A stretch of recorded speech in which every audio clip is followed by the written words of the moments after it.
Hi everyone. Today we will talk about hybridoma technology. ये वो method है जिससे हम क्या करते हैं, मोनोक्लोनल एंटीबॉडी का प्रोडक्शन करते हैं लार्ज नंबर्स में। अब ये मोनोक्लोनल एंटीबॉडीज होती क्या है? मोनोक्लोनल एंटीबॉडीज वो एंटीबॉडीज होती हैं जो रिकॉग्नाइज करती हैं सिर्फ एक एपिटॉप। एपिटॉप क्या? एंटीजन पे प्रेजेंट होते हैं। ये हमारा एंटीजन पे है, इस पे एक एपिटॉप प्रेजेंट है। तो जो हमारी ये एंटीबॉडीज है, मोनोक्लोनल एंटीबॉडीज, वो आके इसी एपिटॉप पे जाके जुड़ेंगी, एक एपिटॉप को रिकॉग्नाइज करेंगी। पर हमारी बॉडी में क्या होता है, ज्यादातर जो एंटीबॉडीज प्रोड्यूस होती हैं वो कैसी होती हैं? पॉलीक्लोनल टाइप में। मतलब वो रिकॉग्नाइज करेगी, एक हमारा एंटीजन है, उस पे काफी सारे एपिटॉप रिकॉग्नाइज करेगी और उस पे जाके जुड़ जाएंगी।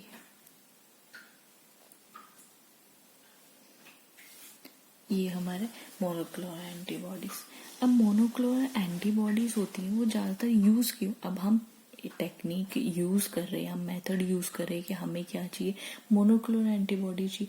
हम तो किसी रीजन की वजह से ही तो प्रोड्यूस कर रहे होंगे, वरना हमें क्या जरूरत है हम मोनोक्लोनल एंटीबॉडी का प्रोडक्शन करें। तो जो मोनोक्लोनल एंटीबॉडी है वो ज्यादातर किसमें यूज होती है? बायोमेडिकल रिसर्च में। काफी सारे पर्पस के लिए यूज होती है, जैसे एलिसा में यूज होंगी या वेस्टर्न ब्लॉटिंग में यूज होंगी,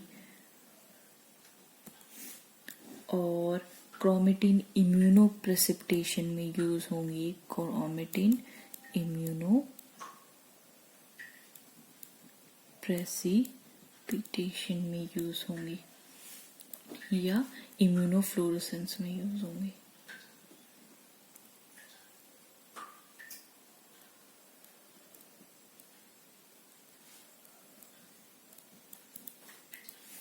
ठीक है, इसमें यूज होती है।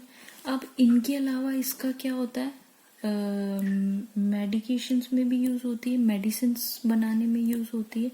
मेडिसिन्स किसके लिए? काफी सारे डिजीज को ट्रीट करने के लिए। जैसे हम एग्जांपल ले लेते हैं, इसमें एक तो एग्जांपल्स देख लेते हैं। पहला एग्जांपल है ट्रांसटूजुमैब। ट्रांसटूजुमैब किसको यूज करता है? ब्रेस्ट कैंसर को ट्रीट करने में। दूसरा हम एग्जाम्पल लेंगे किसका? सेकंड हम एग्जाम्पल लेंगे रिटुजिमैब, जो किस में यूज होता है?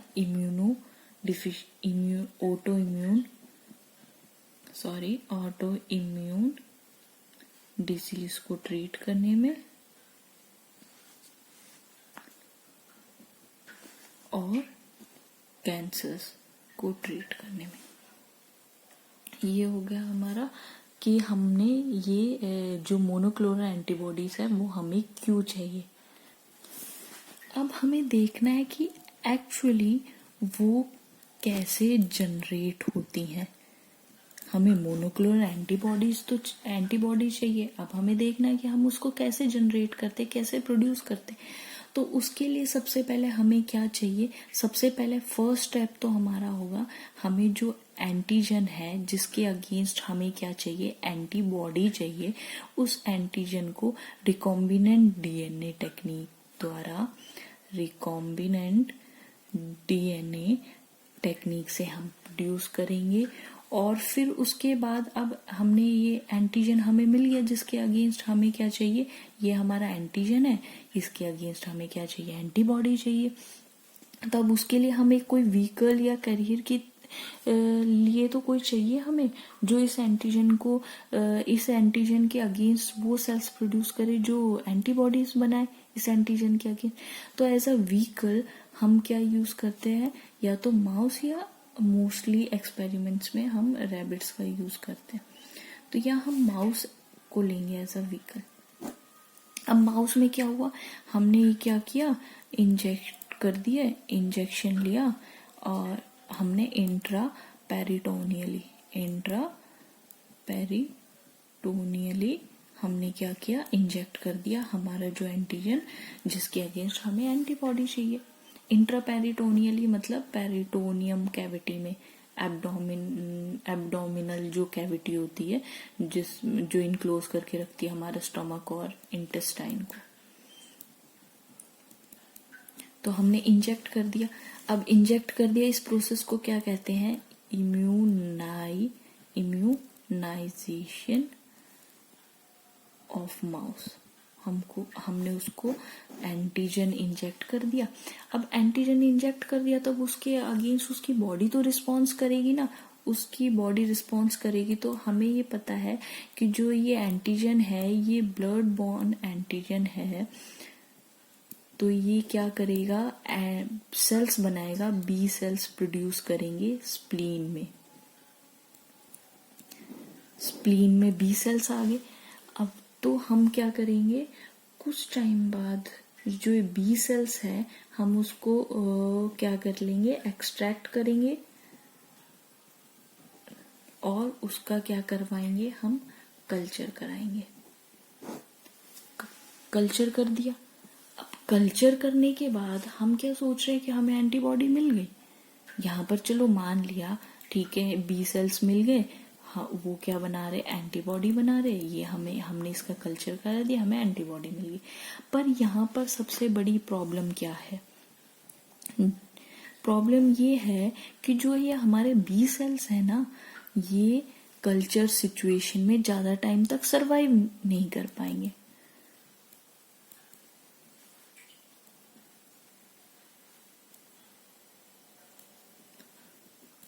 ज्यादा टाइम तक सरवाइव नहीं कर पाएंगे। तो अब ये सरवाइव नहीं कर पाएंगे मतलब ये हमें इनिशियली तो हमें क्या दे देंगे, एंटीबॉडी दे देंगे, पर लॉन्ग टर्म के लिए तो पॉसिबल नहीं है। तो इस प्रॉब्लम के सॉल्यूशन के लिए, इसी प्रॉब्लम के सॉल्यूशन के लिए हम क्या यूज करेंगे, हाइब्रिडोमा टेक्नोलॉजी का यूज करते हैं। तो इसमें क्या होता है, हम क्या करेंगे, दो टाइप्स के सेल्स लेंगे, 2 टाइप्स के सेल्स लेंगे हम। पहला सेल होगा हमारा जो एंटीजन स्पेसिफिक बी सेल है, जो हमें डिजायर्ड एंटीबॉडी दे रहा है, जो हमें चाहिए। ये क्या करेगा, एंटीबॉडी प्रोड्यूस करेंगे। ये ले लिया हमने, ये हमारा सेल है, बी सेल है जो एंटीबॉडी प्रोड्यूस कर रहे हैं। अब दूसरा हम सेल लेंगे, बट ये क्या होते हैं, हम दूसरे सेल लेने की जरूरत क्या पड़ रही है कि ये सेल्स क्या होते हैं, मोटल होते हैं, कुछ टाइम तक ही सरवाइव कर पाएंगे कल्चर सिचुएशन में। तो हम दूसरे लेंगे myeloma cells, cancer cell lines होते हैं ये इमोर्टल होते हैं, तो ये सरवाइव कर पाएंगे, लॉन्ग टर्म के लिए भी हमें इससे एंटीबॉडी मिल पाएगी। बट ये क्या होता है, एंटीबॉडी प्रोड्यूस नहीं करते, प्रोड्यूस नहीं करते। तो इसलिए हम क्या करते हैं कि ये जो दोनों सेल्स हैं इनको फ्यूज करा देते हैं। हम माइलोमा सेल्स को इससे ये कर लेते हैं कि ये हमारे माइलोमा सेल्स हैं। अब हम इन दोनों सेल को क्या करा देंगे, फ्यूज करा देंगे। हमने फ्यूज करा दिया, हमें क्या मिल गया, हाइब्रिड सेल्स मिल गए, हाइब्रिडोमा सेल्स मिल चुके हमें। अब जो ये हाइब्रिड सेल्स हैं इसमें दोनों की प्रॉपर्टी है, इसमें ये एंटीबॉडी भी प्रोड्यूस करते हैं और ये क्या होते हैं, इमोर्टल भी होते हैं। तो हमें जो डिजायर चाहिए वो मिल गया। पर यहाँ पर बिग चैलेंज क्या है कि हमारे जब हम ऐसे फ्यूज कराते हैं तो हमारे पास अदर टाइप के सेल्स भी मिलते हैं, तो हम उन सेल्स को एलिमिनेट करना जरूरी है ताकि हमें सिर्फ हाइब्रिड सेल्स मिल सके। तो जैसे हमने फ्यूज कराया, हमने क्या लिए, बी सेल्स लिया और माइलोमा सेल्स लिए, इनका फ्यूज कराया तो हमें सेल्स मिलेगा, एक तो सेल बी सेल मिले, एक तो माइलोमा सेल्स मिले, सॉरी माइलोमा सेल्स जो क्या है, अनफ्यूज स्टेट में है। एक हमें माइलोमा सेल्स मिले जो माइलोमा सेल्स आपस में फ्यूज हुए फ्यूज्ड स्टेट में है। एक हमें मिला बी सेल्स जो अनफ्यूज स्टेट में है, और एक हमें मिले बी सेल जो फ्यूज स्टेट में है, और फिफ्थ टाइप का हमें मिला डिजायर्ड जो हमें चाहिए हाइब्रिडोमा सेल्स।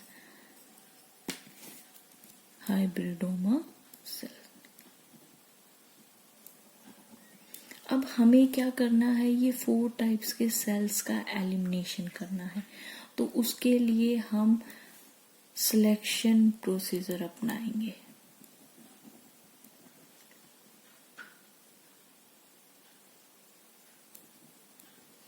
जो किसके थ्रू होता है, हैट मीडिया के थ्रू होता है। हैट मीडिया क्या कंटेन करता है, हाइपोजेंथिन,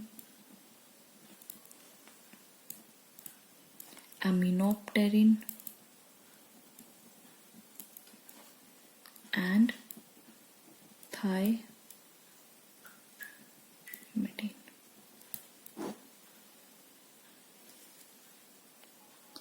अब इसको पढ़ने से पहले हम यहाँ पर कुछ बेसिक्स देखेंगे कि जैसे अब हमने कल्चर किया सेल्स का, कल्चर करेंगे मतलब सेल डिवाइड करेंगे। अब सेल डिवाइड किए मतलब हमें क्या चाहिए, डीएनए का रेप्लिकेशन, सेल्स के डीएनए का रेप्लिकेशन होगा।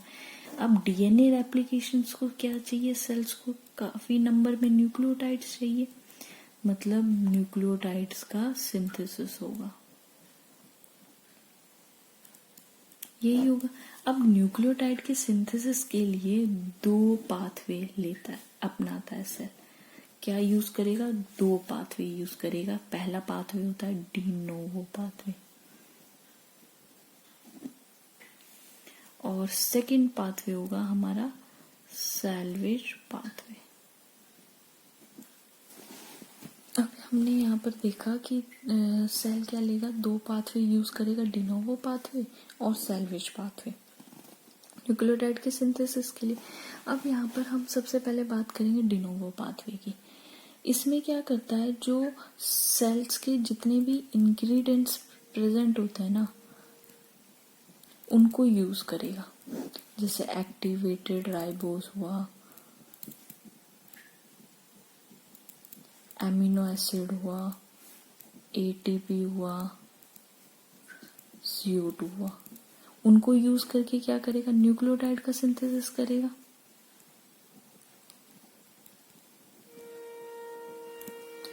अब इस प्रोसेस में क्या करता है, जो हैट मीडिया का एमिनोप्टेरिन होता है वो किसको ब्लॉक करेगा, की एंजाइम को।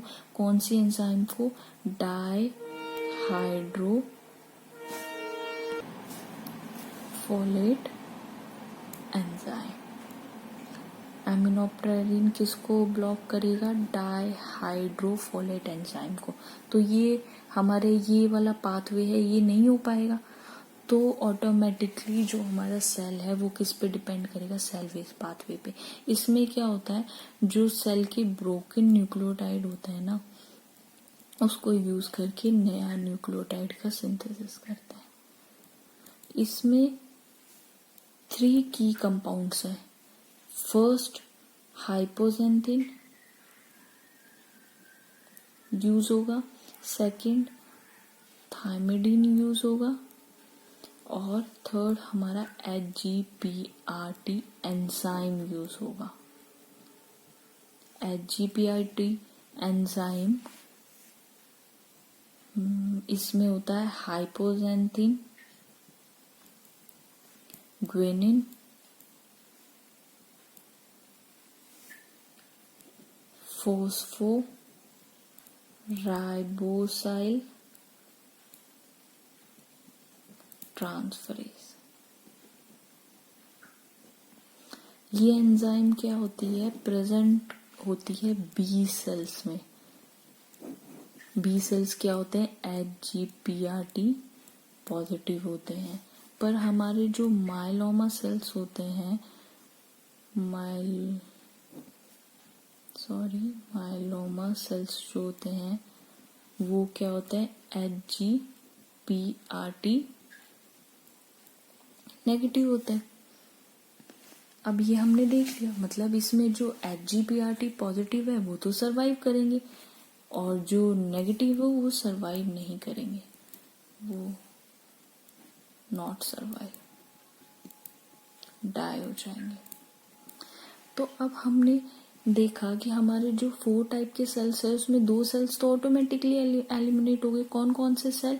एक तो जो हमारे जो माइलोमा सेल्स होते हैं फ्यूज्ड वाले, वो हो गए। एक हो गए हमारे माइलोमा अनफ्यूज्ड, ये एलिमिनेट हो गए, सरवाइव नहीं कर पाएंगे। अब हमारे पास कौन से 3 टाइप के सेल्स बचे? एक तो फ्यूज्ड बी सेल्स, एक अनफ्यूज्ड बी सेल्स, और एक हमारे पास क्या बचे? हाइब्रिडोमा सेल्स, जो हमें चाहिए। जो ये 2 सेल्स हैं ये तो हमने बोला मॉर्टल है, मतलब ये कुछ टाइम बाद अपने आप ही मर जाएंगे, सरवाइव नहीं करेंगे। तो कुछ वीक्स के बाद हमारे पास क्या बचेंगे? सिर्फ हाइब्रिडोमा सेल्स बचेंगे। तो उसका क्या करेंगे? हम एक्सट्रैक्शन करेंगे और उसे क्या करवाएंगे? हम कल्चर कराएंगे। तो इसके लिए हम क्या करते हैं? हाइब्रिड सेल्स का हमने क्या कर लिया? एक्सट्रैक्शन कर लिया। तो अब हम चेक करेंगे कि वो एंटीबॉडी जो हमें चाहिए वो स्पेसिफिक है या नहीं है, वो एंटीबॉडी प्रोड्यूस कर रहे हैं या नहीं कर रहे। तो उसके लिए हम क्या करेंगे? ये जो एंटीबॉडी है ना, ये जो हमारे हाइब्रिड सेल्स है, जो ये हाइब्रिड सेल्स हैं इनको मल्टीपल प्लेट्स, ये हमारा हमने ले लिया मल्टीपल प्लेट हमारी, इसमें हम क्या कराएंगे? इनको कल्चर कराएंगे। हाइब्रिड सेल्स जो हमने एक्सट्रैक्ट किया है, ये वेल्स बने हुए, इसमें हमने हाइब्रिड सेल्स डाले हैं, उनका कल्चर करा रहे। अब हम चेक करेंगे कि ये एंटीबॉडी स्पेसिफिक कौन से सेल्स हैं, कौन से सेल जो एंटीबॉडी प्रोड्यूस कर रहे हैं जो हमें चाहिए, किसके थ्रू? इनडायरेक्ट एलिसा, काफी अदर वेज है जिसके थ्रू हम चेक कर सकते हैं। ठीक है, अब हमें पता चल गया कि 2-3 जो वेल्स है जिसमें एंटीबॉडी जो हमें चाहिए वो प्रोड्यूस हो रही है, वो सेल्स प्रेजेंट है। तो हमने ये ले लिया, इसमें प्रोड्यूस हो रही है, इसमें हो रही है, इसमें हो रही है। तो हमने ये क्या ले लिए? ये तीनों वेल्स से हमने क्या किया? एक्सट्रैक्ट किया सेल्स को और फिर उसको बल्क में कल्चर कराया हमने, बिग फ्लास्क में कल्चर करा देंगे। ठीक है, अब हमें इसके थ्रू हमें लार्ज नंबर की क्वांटिटीज में हमें क्या मिल जाएंगे? अपने हाइब्रिड सेल्स मिल जाएंगे एट लास्ट, जो हमें चाहिए। अब हाइब्रिड सेल्स हमें मिल गए हैं जो एंटीबॉडी प्रोड्यूस करते हैं लार्ज क्वांटिटी में लैब में। पर क्या होता है, तुमने कभी सोचा है कि जो हमें लार्ज नंबर के ज्यादा बल्क क्वांटिटी में अगर हमें एंटीबॉडी चाहिए तो वो कहाँ प्रोड्यूस होगी? बायोटेक इंडस्ट्रीज में। तो जो इंडस्ट्री में बल्क में प्रोड्यूस होती है ना, वो उसका जो सेटिंग्स होती है, इंडस्ट्रियल जो सेटिंग्स होती है, वो हमारे लैब सेटिंग से डिफरेंट होती है। उसमें हमें काफी स्पेशल इक्विपमेंट चाहिए होते हैं, जैसे बायो रिएक्टर्स चाहिए होता है, हमें बड़े इक्विपमेंट चाहिए होता है जिसमें बल्क में हम एंटीबॉडी, मोनोक्लोनल एंटीबॉडी का प्रोडक्शन कर सकें। Thank you. This is the ये हमारा हाइब्रिडोमा टेक्नोलॉजी के बारे में पूरा था। अगर वीडियो अच्छी लगी हो तो प्लीज लाइक एंड सब्सक्राइब।